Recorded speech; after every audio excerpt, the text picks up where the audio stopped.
Hello, everyone. My name is Manolis Funeralakis, the founder and producer of Reality Crowd TV, and welcome to Reality Crowd TV Crowdfunding Hangouts episode 18. We have an amazing show today, and the topic is about diabetes. We have an active researcher who is running a crowdfunding campaign currently, and we also have an inventor who will really tell us about the product that they have for diabetes and how it could really regulate blood sugar spikes. But before I introduce everyone, I'd like everyone to say hello to Jessica Sun, the CEO of Reality Crowd TV. Hello, everyone. Thank you again for joining us. As always, we always appreciate all of you watching our episodes, and I hope you enjoy this one. It should be great. Excellent. And so just a few housekeeping rules before we introduce our two guests. We always have an active Q&A session. So if you follow the circle of Reality Crowd TV, you will be able to participate and ask any questions during the show that might come up that you might want to ask our guests or ask just in general about crowdfunding. So feel free to use that Q&A app, and towards the end of the show or at the appropriate time, we will bring those questions up and we will be able to answer them. So without further ado, let us introduce our guests. So our first guest is Dr. Jessica Brown. She is a research fellow at the Australian Centre for Behavioural Research in Diabetes at Deakin University. So Jessica, thank you for joining us today. Thanks so much for having me. It's really exciting. Excellent. And can you give us just a brief introduction of yourself and what do you do? Yeah, of course. So I'm a researcher at a university in Melbourne, Australia, and I work at the Australian Centre for Behavioural Research in Diabetes, which is a centre that looks specifically at the psychological, emotional, behavioural and social aspects of living with diabetes. And one of the projects that I'm really passionate about that we're looking to get off the ground this year is a project about stigma in type 1 and type 2 diabetes. So stigma is the social barriers that some people can face. So it might be being blamed or judged, being excluded, being discriminated against in various settings, being misunderstood, being stereotyped, and a bunch of the different public misconceptions that can go along with that. We've done some research in this area already. We've talked to more than 60 people with diabetes and doing in-depth interviews and getting them to, encouraging them to tell us their stories about how this has affected their life. And the next step for us is we want to do a survey that could be, at this stage, we're trying to raise money to do this nationally, but if we raise enough money, we can actually do this survey internationally to give a huge amount of people with diabetes a voice to tell us about their experiences with diabetes stigma. So this isn't something that everybody with diabetes would face, but it's certainly something that enough people face that we are concerned about it and we want to learn more and find out what we can do about it. Wonderful. Thank you, Jessica. That was a great introduction, and I love the work that you're working on. So thank you for that. Our second guest is Pamela Heyward. She is the founder and inventor of Elovate 15. And Pamela, thank you for joining us, and give us a little overview of what you do. Thank you very much for having me. My story is definitely one of strength and faith and action. I am a mom and a mom on a mission, and I have two children with type 1 diabetes. Taylor, at the age of 3, was diagnosed. Now she's 22. Emily was diagnosed at the age of 13, and she is now 20 years old. And watching my children having severe low blood sugar reactions, almost to the point of it being a life-threatening situation, they've actually, in fact, almost died in my arms multiple times. I set out to develop a more effective and fast and appealing form of glucose. Glucose is the sugar that feeds your brain. The development culminated in Elovate 15, which is a 15-gram, which is actually the recommended dosage from the American Diabetes Association, of pure glucose powder. And it is a smooth, silky powder that once it hits your mouth, it dissolves. It is natural cherry flavor and no dyes, which was important to me. But basically, most diabetics turn to juice.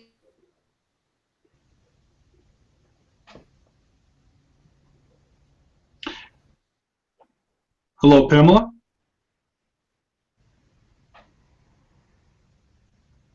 Yeah, I think her computer froze. Oh, Not okay. working on mine either. Okay, no problem. So we'll connect with Pamela unless she's back. Pamela, are you back? Okay, no problem. So she gave us that great introduction. She is creating a product that will help regulate blood sugar levels by giving them an actual straight pure glucose supplement that a child or anyone in a need and in a dire situation can actually eat and use as their kind of their regulator. So as she comes back online, we'll just continue on with the broadcast. And so Jessica, this is for Jessica Brown. I know you're actively running a crowdfunding campaign currently, and you're running it out of Australia with a crowdfunding site out there. So do you think you could kind of walk us through your profile really quick, and then we can actually read or watch the actual movie. So I'm going to share my screen while you tell us about your actual crowdfunding campaign, and Yeah. that way, we could actually even see the video. So does everyone see my screen at the moment? Yep. It's good. Perfect. And actually, Jessica, should we watch the movie first? Yeah, that's good. Let's watch the film first. Perfect. So I'll just hit play here, and then we'll watch it for a moment, and then we'll come right back.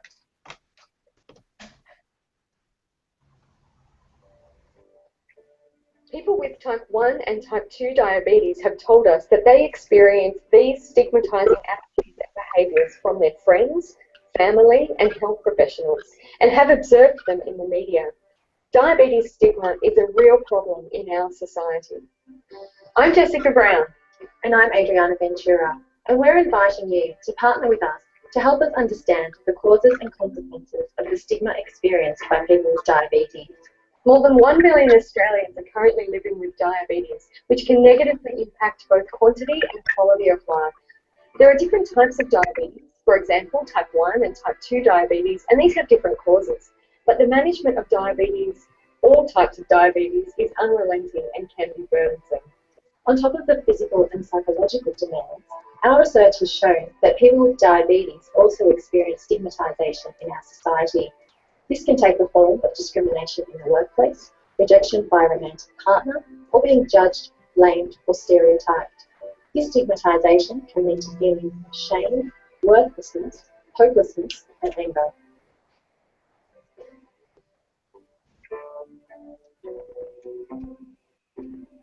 Perhaps you know someone with diabetes and you don't think it's fair that they might be treated this way. Perhaps you have diabetes yourself, and as you watch this video, you're remembering one or two negative experiences from your own past.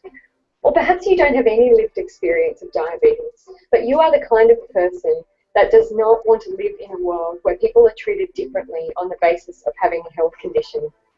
By pledging money to this project, you are actually pledging your support for our research, which ultimately seeks to minimise the scope and impact of diabetes stigma. With your donations, we will roll out a national research project designed to give people with diabetes an opportunity to make their voice heard on the topic of diabetes stigma.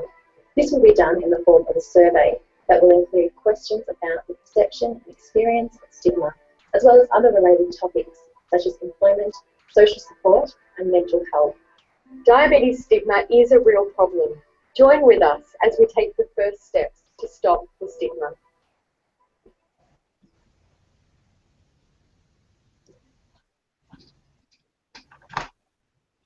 That was great, Jessica. I really enjoyed that video. Thanks. Yeah, it's always a little odd watching yourself on video, but I'm glad you enjoyed it. Absolutely. Absolutely, and we'll keep the video page on for a moment so we can kind of discuss your project. And for the viewers, it looks like you're doing an amazing job. You've raised $4,130 out of a target of $5,000, and you still have 21 days to go. And do you know we just got an extra donation just now, so it's gone up to 4,180 in the last minute. Oh, So that's Nice. great news. Yeah, it's great to see it rolling in. So this project has more than 60 supporters now. We've been running for just on 3 weeks, and we have another 3 weeks to go. So we're exactly at the halfway point, and we are thrilled at the level of support so far. A lot of these people that are supporting the campaign and becoming financial supporters of the campaign are actually other people with diabetes, or people who know people with diabetes, and they see this issue and they think, actually, yeah, that's really something that I can get behind. I really want to see people working in this space, trying to understand this and trying to address this problem. A lot of the, most of these people who are donating, I've never met them. Some of them I've connected with on Twitter subsequently, and it's been a really encouraging experience for us as we've been running this campaign, to get a whole bunch of feedback from different diabetes organizations and different people with diabetes who are saying, yeah, we're so pleased to see that somebody is having this conversation and starting to bring this issue into a different into a different space, and that's into the research space, into the science space. So that's really exciting for us. Yeah. Absolutely, and I like how this is, even though it's a non-profit project, there is the ability to actually have a charitable tax deduction. You are still offering a reward to entice them further to not only get the tax deduction, but you're also offering a little bit of a token reward to kind of give people that feeling that they're part of something here. So that I think that's brilliant what you're doing. Yeah, thanks. So some of the rewards that we have, most of them are various resources. So there is a resource from the International Diabetes Federation, who have produced some anti-discrimination messaging, so there's something from there.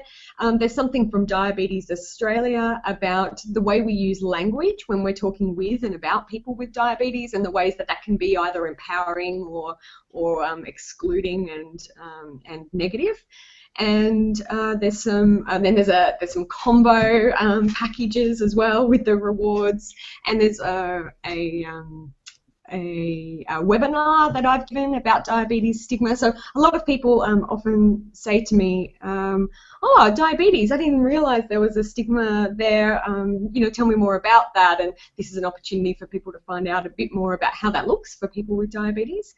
And for a very substantial donation, and this is aimed largely at organisations, for a donation of $1,000 or more, not only is that $1,000 tax deductible, which is appealing to businesses, but also that I guess buys you the right to be acknowledged as a major project sponsor on all of our publications.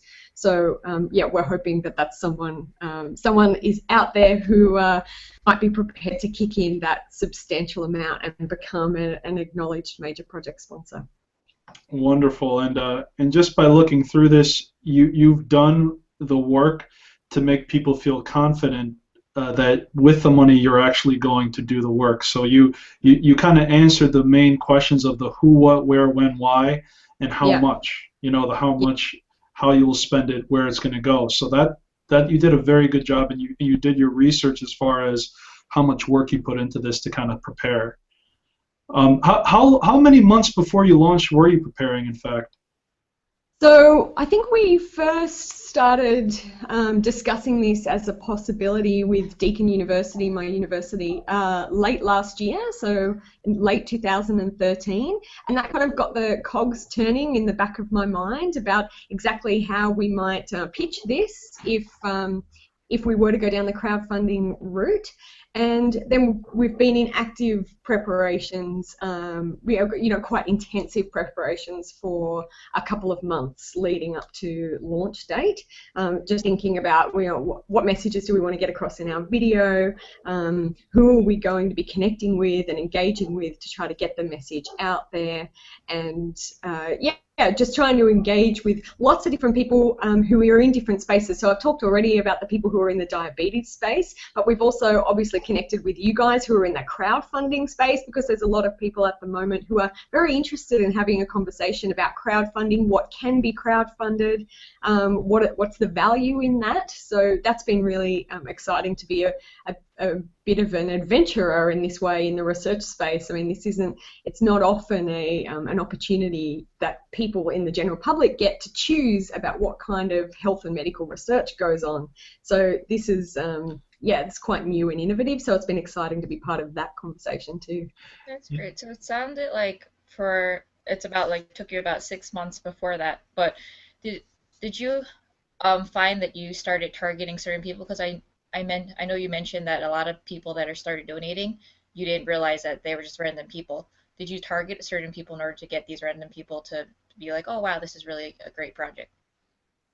Yeah, that's a great question. We'd run this largely as a social media campaign, and my colleague Adriana Ventura and we all already had very active Twitter accounts where we would contribute to the diabetes conversation. And so what we did straight off the bat in our first couple of days is contact a bunch of people on Twitter who we knew were diabetes influencers. And so some of them we've met in real life, or we know them because they're Australian or they're Melbourne-based. Others aren't. Others are people all over the world, and people who blog in this space, people who tweet in this space, and people have been incredibly supportive. And what we've tried to do is stagger the release of some of their support. So straight off the bat, we got our Melbourne people to get behind it. So they were blogging, they were tweeting, and then gradually we've cast the net a little bit wider. So I did a guest blog post for a blog called Healthcare Social Media Monitor, and this is an Irish woman who runs this blog and writes for this blog, and this has a huge international reading. She runs a great Twitter chat as well, #HCSM. And we've got another one coming up in the States, a guest blog post, and so this has started to filter through, and our goal has been for that to happen gradually throughout the course of our campaign. Yeah, that's great. It seems like your outreach is really paying off. So. Yeah, it really is. That's great. And I'm glad you answered those questions in the way you did. You mentioned some very important pieces here. Your preparation before you launched. You were having conversations on social media, and a lot of people don't realize that the power of social media is not broadcasting. It's actually developing relationships and conversations with your target market of whatever you're trying to crowdfund. And you were doing that just as part of your research as well, which is just, I care about diabetes, I'm talking about it anyways. Let's now interject a new piece of conversation, which is the fact that, hey, by the way, we'd like you to understand that we're about to go through this process, and can you help us in any way you can?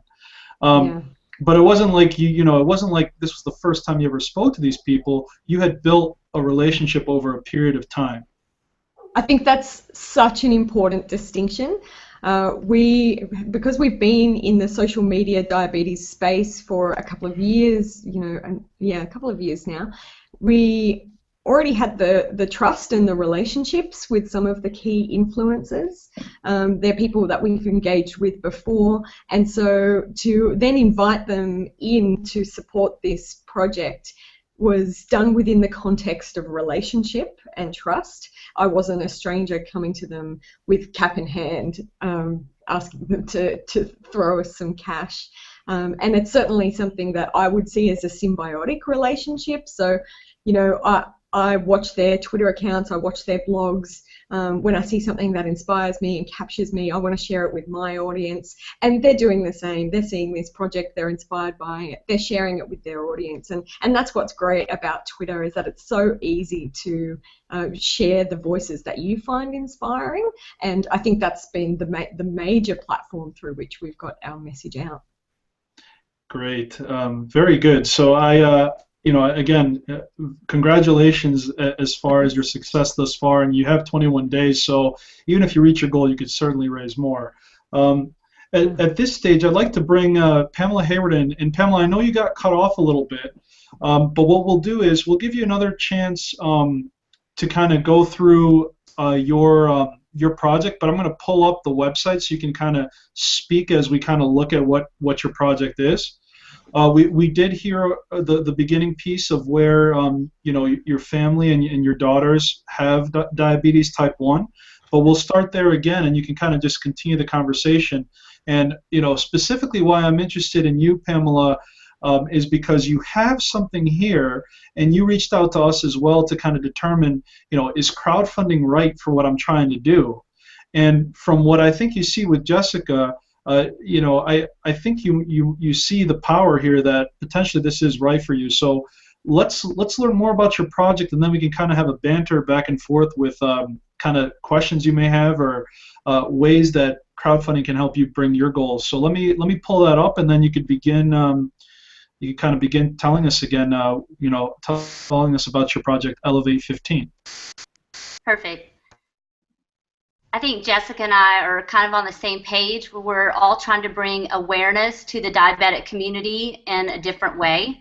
My awareness is that glucose is for your health. These are my daughters, Taylor and Emily, I've lived with diabetes for now 19 years.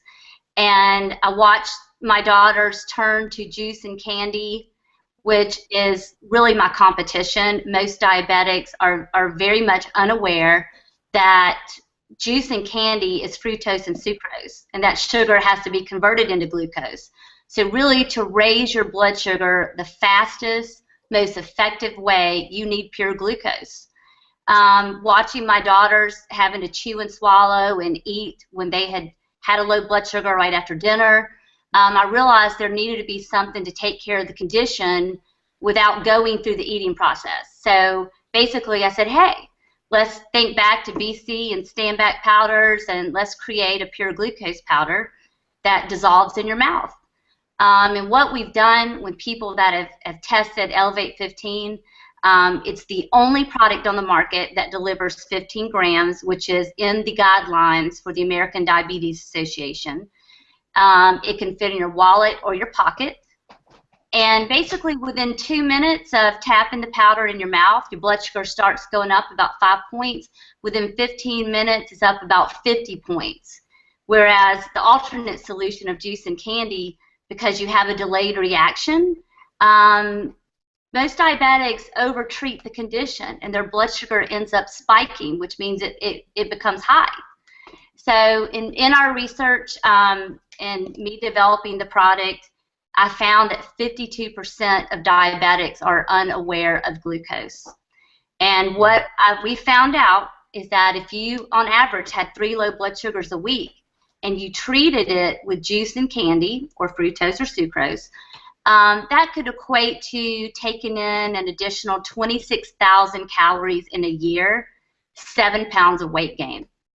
So to get, our big mission is to educate diabetics on the fastest, most appealing solution and convenient solution, because, I have a diabetic nurse that's climbing Mount Kilimanjaro.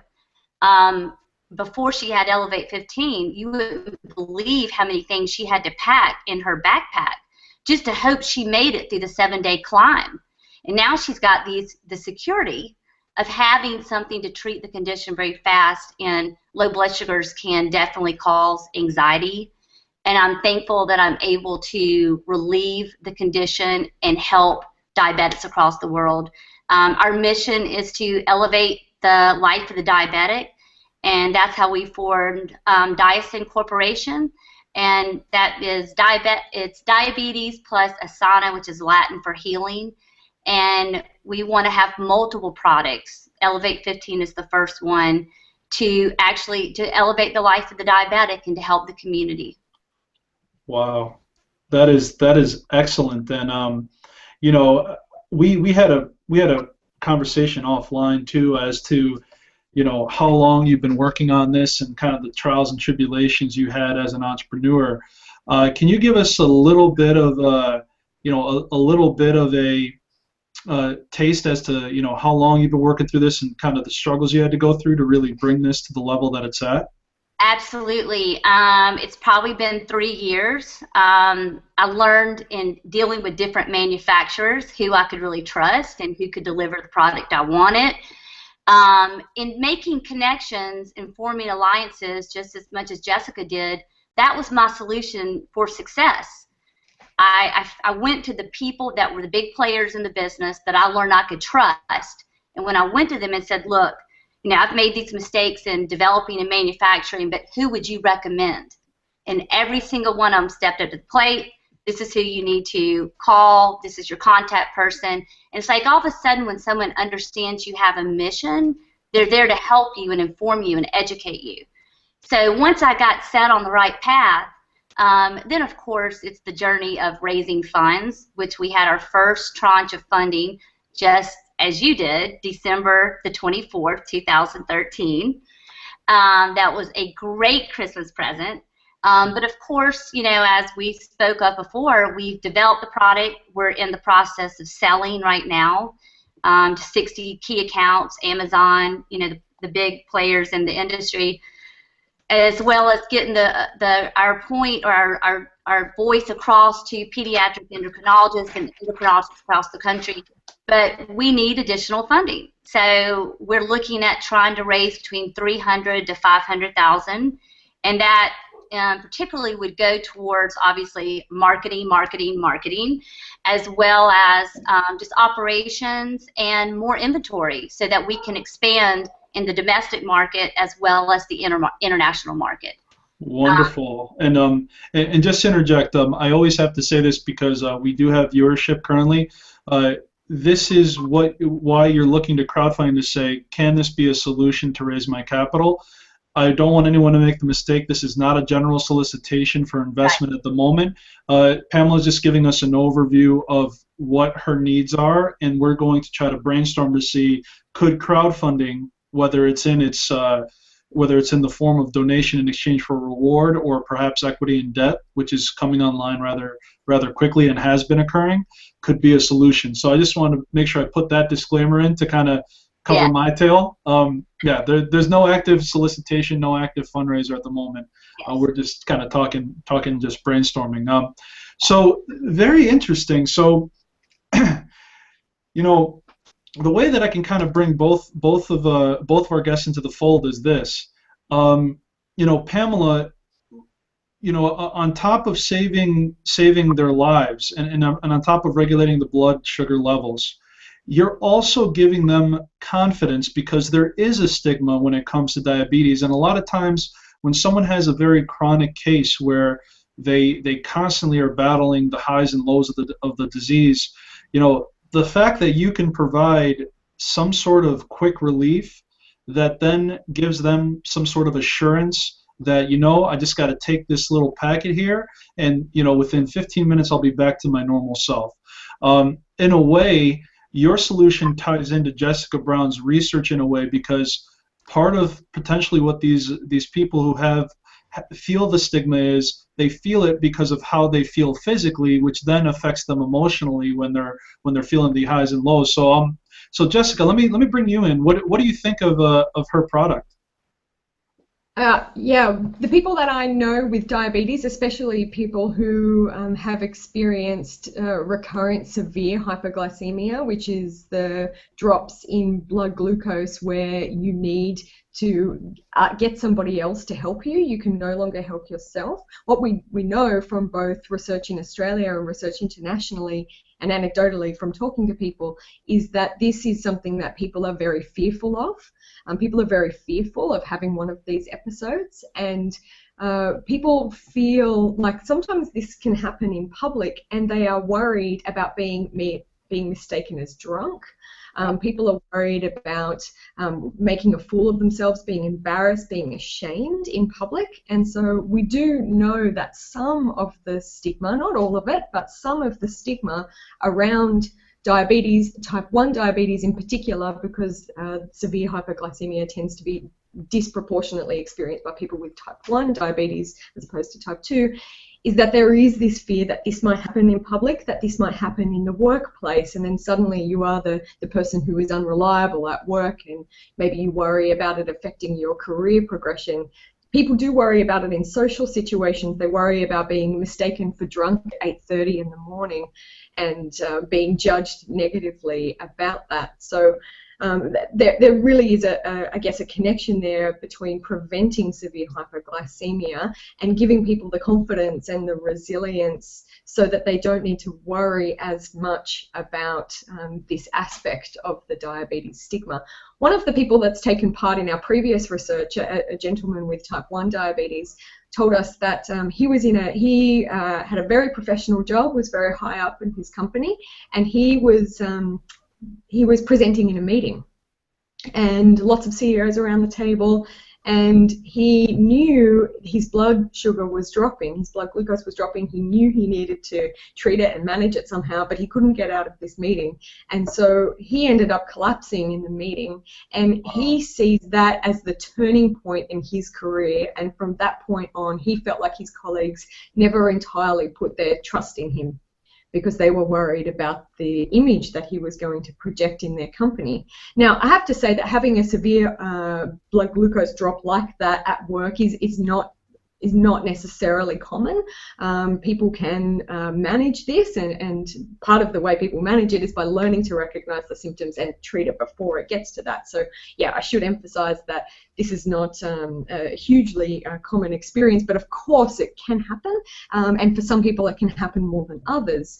But this is really the kind of thing that we don't want people to be judging and blaming people for this to happen. This is part of having a chronic condition, and people with diabetes do the best that they can to manage their diabetes every single day. As Pamela already told us, this is a daily burden that people with diabetes experience, and anything that we can do to try to make that process a little easier, I'm for.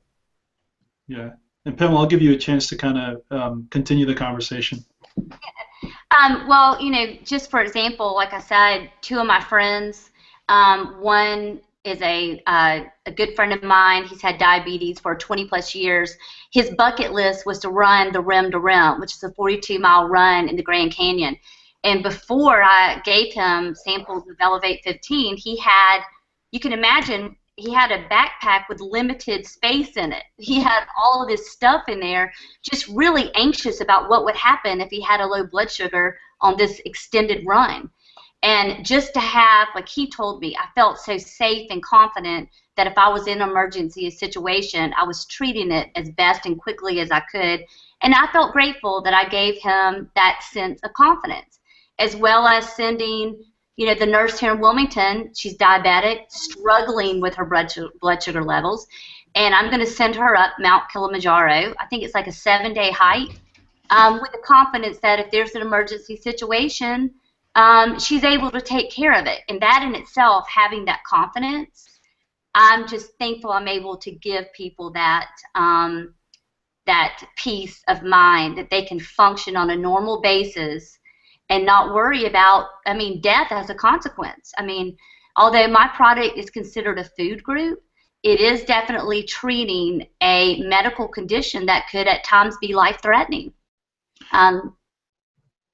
Absolutely, and what surprised me with some of the statistics, you had shared with us that 52% of individuals who go for the candy and the soda aren't aware that they can just go for a much healthier alternative, which is the straight glucose. So there is a large market for your product. Yes. In the first place, because I think someone said there's 21 million people who suffer from diabetes in the U.S. In the U.S. alone. On the U.S. alone, and our research was based on that 52% came from the 21 mil in the U.S. You can only imagine in the international market what it is. But when I say unawareness, they just didn't even know anything about glucose. Wow, so that's huge, and to bring that in to the discussion of crowdfunding again, Jessica Brown is having a lot of success, and she's highly targeted that community. Imagine if an awareness campaign that you put out there, your target is actually the people who suffer from diabetes. If you educate and inform them that this is a extremely viable and healthy solution to their problems, and you offer the actual packets as a reward in your campaign, I don't think you have to go equity or debt. I personally think you could do a rewards-based campaign similar to what Jessica's running. Yes. Jessica, what do you think? Do you think her product is conducive to what you're doing for your research? Yeah, I absolutely. Crowdfunding-wise? Yeah, so I think with a crowdfunding campaign, if you have a product that is going to appeal to the target market that you are going to be promoting the campaign to, I think it's a fantastic step to then offer free samples perhaps of that product as one of the rewards for donating. And I think that has a couple of benefits. One is that people get something tangible for their donation, but it also helps them get on board with what you're trying to do. So if they receive a free sample of the product and they really find that product useful, then they are going to become one of your advocates, and there's huge power in that. Yeah. I mean, we already have an invaluable support, and I guess what is a feel-good for you as well is when you reach out to a market that just gets it. There's invaluable support in the diabetes community, and I walked into 4 pharmacies the other day in my local hometown, and every one of them just got it. I don't have to explain the difference in fructose, sucrose, and glucose. They get it. The endocrinologists get it. So, and that's a wonderful experience. Absolutely. And Jess, do you have any? Do you think that Pamela's campaign is conducive to kind of a rewards-based crowdfunding campaign? I mean, what I was thinking actually, if you wanted to start out doing like a smaller campaign and using your product as the reward, just to test it out, get a smaller group to be like, oh wow, this is really cool, this has really worked, and build up your crowd that way. Then eventually, if you want to do a larger campaign, you already have that backing, plus maybe larger investors would be willing to look further into it based off the test group that you use for a smaller crowdfunding campaign. Absolutely. Yeah, that's true. I mean, because a lot of people, when they launch a campaign, they feel like they have to go with the $300,000 to $500,000 that they need all at once. If you could do something with a smaller goal, if you have a minimum amount you need to actually proceed, that sometimes is more beneficial to do, because a lot of people, when they see a huge number, they might they might get concerned to say, that's a lot to raise. So you don't want to limit yourself by going for the whole shebang right off the bat, because as Jessica is realizing, she had an amount of 5,000, but she knows that now that she's going to reach it, she could raise more as well. So right. Is the 300,000 the minimum amount you need to really take your company to the next level, or can you do something with a smaller amount? Definitely. Our first tranche of funding, I believe that's been very effective for us. We had our first tranche. We realized that to grow the company, there would be several tranches. So, we definitely were on more of a shoestring budget to begin with. But, hey, it got us our product, and it got us out there selling at the moment. And I definitely would welcome, separate tranches of funding in small incremental amounts. Absolutely. Great. Yeah, it's really just important to get your product out there, and you believe in your product, you know it works. So as much as you can get it out there, why not? Yeah. Yeah, and Pamela. Oh, sorry. You go ahead. Sorry about that. Like I said, one thing that really kind of drove me towards it was one thing I noticed with my children are very athletic. And I cook a very healthy meal every night. My kids only drink water or milk and fresh fruit. We don't even have juice, because actually, if you take in 5 glasses of juice a week, do you know that actually can increase your chances of type 2 by like 21 to 22%, because it's just loaded with sugar. Mm-hmm. So basically, when they would sit there and eat, and just because they ran track that day, their blood sugar would plummet 30 minutes later, I get that blank look. Oh my gosh, what do? I need to take care of this condition, but I can't bear the thought of going through the eating process, chewing and swallowing. I said, well, okay, that's when I decided that the best application was something that would just take care of the condition and dissolve in the mouth. And that's kind of how that was all born. Wonderful. And we actually do have a few comments, so I'm going to just bring up a comment from Frank Spalding. Frank is a great friend of ours. He's from crowdfoundme.com, and he has more of a comment. He says, Kickstarter.com would be a great platform with the product as one of the main rewards, especially if you do a good marketing and communication campaign to diabetics.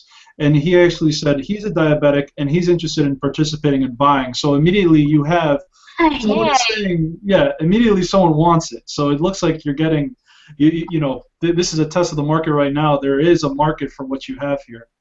Yeah. So, Helen, thank you. yeah, great. So thank you, Frank, for that. Another gentleman, Dale Kensock, another great friend of ours, he actually also does diabetes research. He says he also has diabetes, and he does a little bit more direct research. So, in fact, maybe he would be a great person to connect the both of you with, because he's actually a researcher as well. I'd love to connect with him. That would be great. You can awesome. find me on Twitter. Absolutely, absolutely. We know that. Thank you, Dale, as well for the comment. Okay, so now let's discuss. Let's have a bit of a networking session right now. So we have Jessica Brown, who is a researcher who is about to complete her successful campaign. Pamela, I'd like you to do some live networking. Say something to Jessica and see if you guys can kind of join each other's crowd right now. Oh, wow. Well, I think we already have by joining the show together. I mean, we have a commonality, which is to raise awareness to diabetics. So at this point in time, we've networked, and I think networking is the key to success. So as long as you have a commonality, and we do. Yeah. Cool. So yeah, so I mean, immediately, I hope everyone realizes that what happened just now is Pamela and Jessica, are going to network because they're both working towards a similar mission. They're just approaching the solution in different ways, but ultimately, it's to raise awareness for the disease and ways that you can cope with the stigma and ways that you can actually cope with the spikes in blood sugar. So both of you, I must say, I'm like, it's an honor to have you both because you are doing amazing things with both of your endeavors. So thank you. Oh, thanks, Panelist.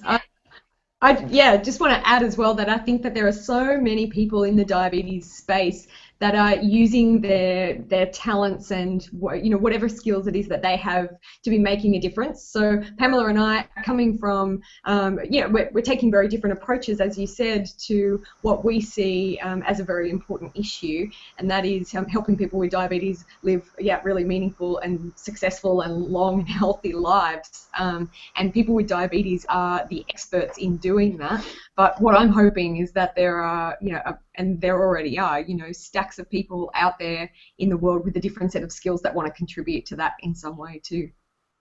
And Jessica, I know you can agree with this as well. One thing I didn't realize in becoming the mom on a mission and envisioning what I wanted to do in my life and how I wanted to make a difference, I didn't realize the beauty and empowerment of just everyone coming together for a goal and uniting and working with each other to the benefit of helping human beings all over the world. And I thank you for what you're doing, and we're kind of on the same mission, but I'm sure you have received the same empowerment and support, which is the most gratifying experience ever. Yeah, absolutely. Yep, and to speak of that importance, just to reinforce the issue, both Pamela and Jessica both reached out to us. I wasn't the one necessarily reaching out to them. They came to us, and they're putting their networking prowess and validating it, because ultimately, people who you speak with, if you have the mission and you're able to articulate that you're led by a mission, you'd be surprised the people who want to help you. It's not as bad of a world as all the mainstream media would like to make it out to be. I mean, people want to help people, but there's just been so much trust that's been breaking society lately that it takes a while to build the relationship. But if you build that relationship and you're consistent, and they see that regardless of the lack of resources, regardless of the station in life, you will get where you want to go if you choose to be unreasonable and never give up on the mission that you're working with. Right. Little red engine. You're the little red engine constantly. You never give up.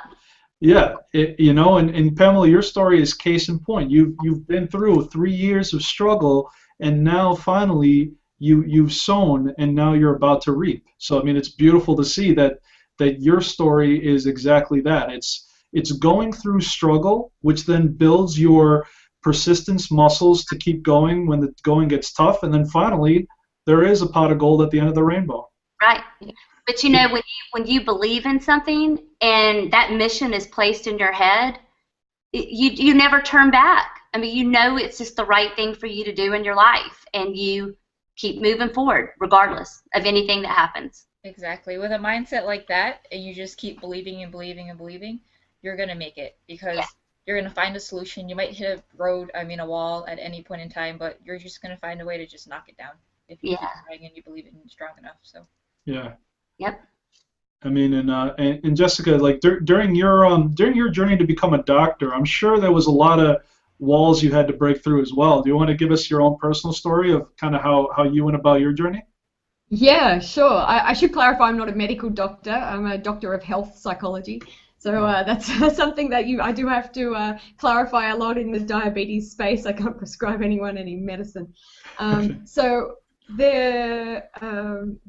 my journey was such that I did an undergraduate degree, and as part of that degree, I actually did a semester of exchange from Australia over to the UK, and this is where I was first introduced to the research and science and practice of health psychology. So this is where we look at behavior change and we look at systems change to try to facilitate healthier lives. So working with people with chronic conditions or even acute conditions, but my background is working with people with chronic conditions and the research in that space to help overcome some of the challenges that those chronic conditions might present.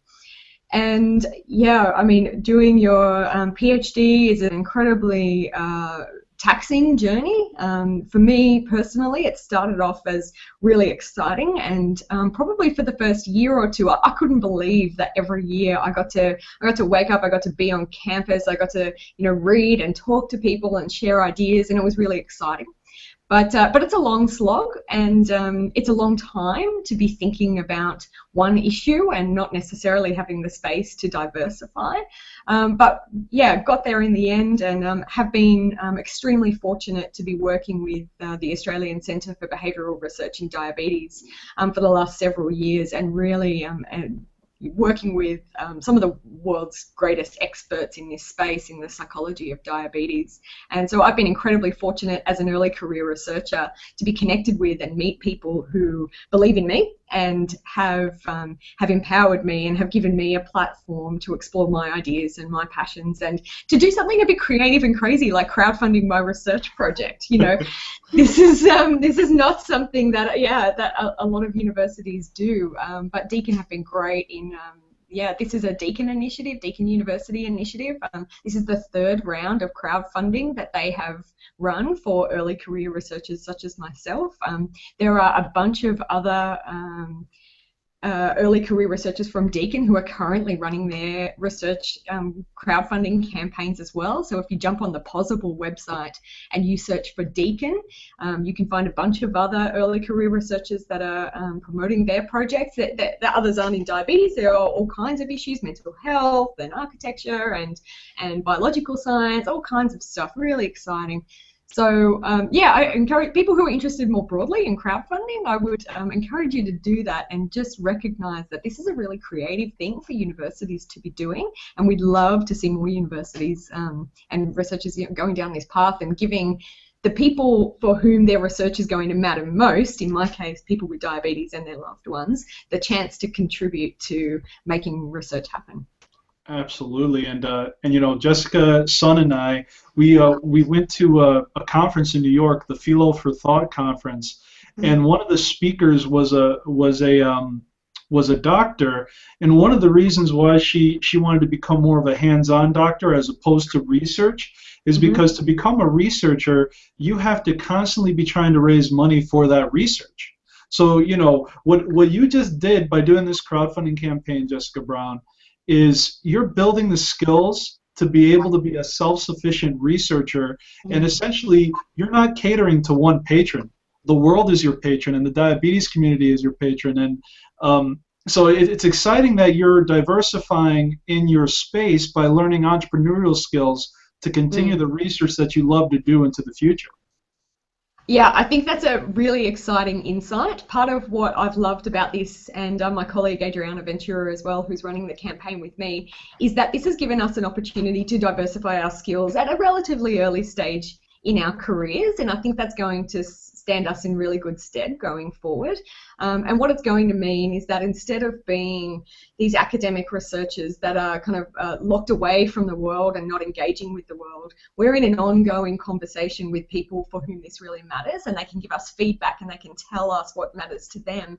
And they have a chance to shape the research not only financially but also ideologically, which is incredibly rare for health and medical research, probably for any research, but I can only speak with authority in health and medical research, that these decisions are often made, you know, behind closed doors, often with a particular political or government agenda, because a lot of the money is public money. So what's really exciting about crowdfunding research, and this is, you know, high quality academic rigor done within a university, is that it democratizes the whole process. And so suddenly anyone with an interest in diabetes research has the ability to contribute to it, whereas this was going through, you know, one of the more traditional funding routes, whereby, you know, submitting grant applications to government bodies and things like that. People with diabetes really struggle to participate actively in that process. Absolutely. And so that's great. Again, I'm really excited for you, Jessica. And Pamela, let me ask you this. Are you selling right now, are you currently selling individual packets, or how do your sales work? Because it seems like there might be some people who watch this show who maybe want to go to your website and maybe, you know, begin to actually purchase your product. So how are you selling the product currently? Currently, we're selling it online on the website, and it comes with a carton with 6 packets, 6 15-gram dosages. And, you know, in our research, that was probably it was type 1 and type 2. As Jessica said, type 1s are more prevalent to low blood sugars, more frequent low blood sugars. So basically with our consensus, it was 6 packets, 15-gram packets were a month's supply. So they get a carton with a month's supply. And right now we're in the process, alongside selling it online, we have it in some independently owned pharmacies, pretty much in our local areas, and we're expanding right now to some of the bigger, you know, key accounts, to some DMEs, HMEs that we're working on getting in distribution. So that's, you know, every day we're doing something different to bring Elovate 15 to more of a reality and to help other people. That's excellent. And speaking of awareness, you know, when you run your crowdfunding campaign, Pamela, you're going to be firing on all cylinders, because not only are you living the mission, which was sparked by your own children who have type 1 diabetes, but, you know, you're marketing the fact that glucose is an alternative. You're raising capital for your business. And each person who donates, you're getting essentially their information so that you can keep in touch with them and have them as return customers in the future, because they're going to love your product. But you're killing, so to speak. I mean, not killing, so that's a bad word. you basically are knocking 3 birds with 1 stone. It's awareness, it's capital raising, and it's helping people cope with diabetes with your product. Right. So and like I said, we have support. One of the top endocrinologists' practices is in Atlanta, Georgia, and I can't say enough about Dr. Steven Anderson. When Taylor was diagnosed, and even when he wasn't on call, he came into the hospital to visit her every single night. And all it took was for me to call him after, 16, 17, 18 years, let him know what I was doing. He took the time out from visiting patients in the ER to call me, and is going to purchase many cases for their diabetic camps, which are going on right now in the summer. So there is just a tremendous amount of support. So. And you know what? You know that when you're able to sell on a grassroots basis that you're doing, and the sales seems to just be so easy, because it's a natural progression. I mean, why wouldn't you use your product, right? It just seems like something that's needed. It's only a matter of time until a big box retailer, probably cuts you guys a break and doesn't ask you for the huge upfront charges to put you on their shelves. Like most times, products have to pay a ton of money to get on people's shelves because there's no track record. Right. You're kind of building a track record to say, listen, look at what we've sold so far. Like, you don't need to charge us the $50,000 to be on your shelf because we're selling right now. Like, you'd be lucky to have us on your shelf. Yeah, Exactly. and my philosophy, because we had such a limited funding in our initial tranche, was to try to go out and market myself more as a mom on a mission and try to get media coverage, which I've attracted. I was on our local television station, WWAY in Wilmington, and was fortunate enough to be speaking to CNN medical producer Tricia Henry for Dr. Sanjay Gupta there in Atlanta, as well as an invitation to discuss with one of the CBS producers an opportunity to film season 7 for the doctors. So I'm just so thankful I was able to break the barriers of communication, and they just got it and they started communicating to me. So that's, in my way of more of a free marketing, I'm lucky because they get it and they understand this was really developed by a mom. And if you understand the Airborne philosophy, Airborne was very successful, and it was marketed as it was created by a school teacher, and everyone loved the idea that a school teacher developed this product. Well, unfortunately, it was really created by Paddock Laboratories, but mine really was created by a mom with a lot of experience with diabetes. So Wonderful. And we actually have another question, which is a great question. Speaking of products, there's two about your product. Stephen Caggiano, who is a great friend of ours, his question is, how did you secure your intellectual property for your product? It's a proprietary blend. We do not have a patent on it. It was developed through a company in Fortitech. We're actually doing a trademark registration on the name at this point. It is pure glucose, but there are a few other additives in there to help it dissolve faster. And you really, as we looked at it, you really can't patent glucose because we're a pure natural powder, and glucose comes in many forms. But we decided it was best for us to do a trademark registration on the name Elovate 15. Okay, very good. And Stephen, I know, works with a company, and we're friends with them too.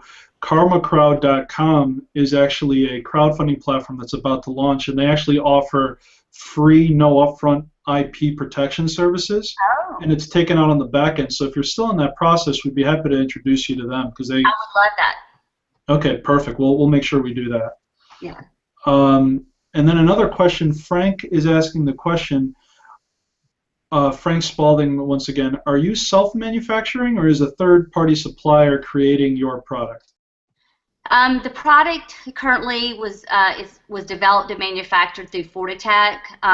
We realized at that point in time that we needed to branch out and look at other manufacturers. Watson's one of them. So yes, we're not self-manufacturing. We had someone manufacture and develop the product. Wonderful. Great. Wonderful. And all right. Well, we're running low on time. Jessica, Jessica Sun, did you have any other questions for the panelists? Give you the last question. No more questions, but again, I want to thank both of you for joining us on this show, and thanks for being so I'm not the only woman this time. Yay, girl power. Thank you. It's really been an honor, really. I really appreciate you guys giving us the opportunity to talk about the different projects that we're doing. It's been great to meet Pamela and to connect with you guys who are also really inspiring. You've got your own startup going here, and that's really cool just to be able to bat ideas around with people who are going through a similar thing. I also want to say thanks to the listeners who have been donating as we've been talking. I've been watching my project page, and there's a couple rolling in, so keep it coming if you like what you hear. But yeah, just wanted to give a shout out to those people who have done that already. I'm assuming it's people who are listening in, so thanks so much. And I definitely have to say it was a pleasure meeting all of you, and it was really an honor to have this opportunity. I felt very privileged to be here as a guest speaker and to meet Jessica and all of you guys. And I just wish everyone 100% success in all of our projects. And I believe networking is the key to success, so let's keep doing it. Absolutely, and you know, we do have just a couple more questions. If you ladies don't mind, I just want to make sure we get everyone's question. And so this is a gentleman from Pitch Your Project. I believe his name is Charles Lewis. Charles, thank you very much for watching. And his question is, diabetes has been rampant in our family on my mother's side. I am now 52 years old, and I have not yet fallen victim to this terrible disease. Is it still possible for me to contract diabetes at my age? What was the age? 52 years old. Yeah. So again, I must reiterate that I'm not a medical doctor, but yes, people can develop diabetes at any stage in their life. On average, people with type 1 diabetes are diagnosed in children and adolescents, and people with type 2 diabetes are diagnosed later in life, 50s and 60s. However, what we're seeing is a real blurring of those boundaries. So we're seeing people with type 2 diabetes being diagnosed younger and younger, and I believe that the statistics are that at least 1 in 4 people with type 1 diabetes are diagnosed in adulthood. So it is entirely possible that you could still develop diabetes. I'm not sure what type of diabetes is in your family, but type 2 diabetes in particular is it runs strongly in families, but it's also largely preventable. So 60% of cases of type 2 diabetes are preventable, and that's through healthy eating and regular physical activity, reducing weight, things like this. So I guess without being a medical doctor, those would be my recommendations. I would like to interject just in kind of explaining the difference in type 1 and type 2. No one in my family had ever had type 1 or type 2, so it was really surprising to me with the diagnosis. Type 1 is very different. Basically, they say there's a genetic predisposition which could go back for generations, and it comes in contact with a virus that triggers your immune system into thinking that your insulin-producing cells is a foreign antibody. So your immune system kind of attacks your body and tells your B cells, your T cells, to destroy your B cells, which destroy your insulin-producing cells. And you can never, ever produce insulin again, and that's type 1. Type 2, as Jessica mentioned, so basically if you haven't had type 1, I'd say probably by the age of 30, you're pretty safe, because it definitely is more pediatric. Type 2 is, primarily more of a lifestyle choice. It's, there's a lot of overweight people, and a lot of times if you can reverse the symptoms of type 2 by making healthier choices and exercising and eating healthier, changing your diet and that kind of stuff. So that's what I'd have to say on that. Great. Well, thank you all for joining us this evening.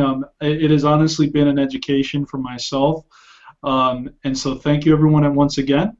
And for you viewers out there, thank you all for watching us as always. Without you and your viewership, we wouldn't be able to do what we're doing here today. So until next time, this has been another episode of Reality Crowd TV. Dream it, believe it, achieve it. Got it. Thank you. Thanks.